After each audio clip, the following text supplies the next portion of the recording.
ಹೊನ್ನಾವರದ SDM ಕಾಲೇಜಿನಲ್ಲಿ ಶ್ರೀ ಕ್ಷೇತ್ರ ಧರ್ಮಸ್ಥಳ ಗ್ರಾಮಾಭಿವೃದ್ಧಿ ಯೋಜನೆ ಹಾಗೂ ವಿವಿಧ ಸಂಘ ಸಂಸ್ಥೆಗಳ ಸಂಯುಕ್ತಾಶ್ರಯದಲ್ಲಿ 1920ನೇ ಮಧ್ಯವರ್ಜನ ಶಿಬಿರದಲ್ಲಿ ಭಕ್ತಿ ಭಜನಾ ಸೇವೆಯು ನಡೆಯಿತು.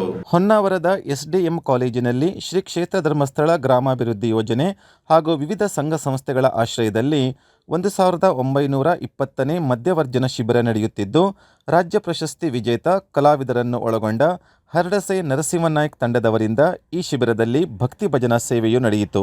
1 ವಾರಗಳ ಕಾಲ ನಡೆಯುವ ಈ ಮಧ್ಯವರ್ಜನ ಶಿಬಿರದಲ್ಲಿ 6ನೇ ದಿನದಂದು ಯೋಜನೆಯ ಹಡಿನಬಾಳ ವಲಯದ ಜ್ಞಾನ ವಿಕಾಸ ಹಾಗೂ ಒಕ್ಕೂಟದ ಸದಸ್ಯರಿಂದ ಶ್ರಮದಾನ ಹಾಗೂ ಸಾಂಸ್ಕೃತಿಕ ಕಾರ್ಯಕ್ರಮ ಹಮ್ಮಿಕೊಳ್ಳಲಾಗಿತ್ತು. ದೇಶಭಕ್ತಿ ನೃತ್ಯ, ಕೋಲಾಟ ಮುಂತಾದ ಕಾರ್ಯಕ್ರಮಗಳು ಎಲ್ಲರ ಗಮನ ಸೆಳೆದವು. ರಾಜ್ಯ ಪ್ರಶಸ್ತಿ ವಿಜೇತ ಕಲಾವಿದರನ್ನು ಒಳಗೊಂಡ ಹರಡಸೆಯ ನರಸಿಂಹನಾಯ್ಕ್ ತಂಡದವರಿಂದ ಸಂಜೆ ಭಕ್ತಿ ಭಜನಾ ಸೇವೆ ನಡೆಯಿತು. ರಾಜ್ಯ ಪ್ರಶಸ್ತಿ ವಿಜೇತ ಗಾಯಕ ಮಾರುತಿ ನಾಯ್ಕ್ ಕೂಜಳ್ಳಿ ಸೇರಿದಂತೆ ಮಾರುತಿ ನಾಯ್ಕ್ ಹಿರೇಬೈಲ್, ನಾಗರಾಜ್ ಮೊಗೇರ್ ಭಜನಾ ಸಂಕೀರ್ತನೆ ಹಾಡಿದರು. ರಾಜ್ಯ ಪ್ರಶಸ್ತಿ ವಿಜೇತ ಕಲಾವಿದ ವಿಜಯ್ ಮಹಾಲೆ ಕುಮಟ ಕೀಬೋರ್ಡ್ ಸಾಥ್ ಹಾಗೂ ಸತೀಶ್ ಭಂಡಾರಿ ತಬಲಾ ಸಾಥ್ ನೀಡಿ ಸಹಕರಿಸಿದರು.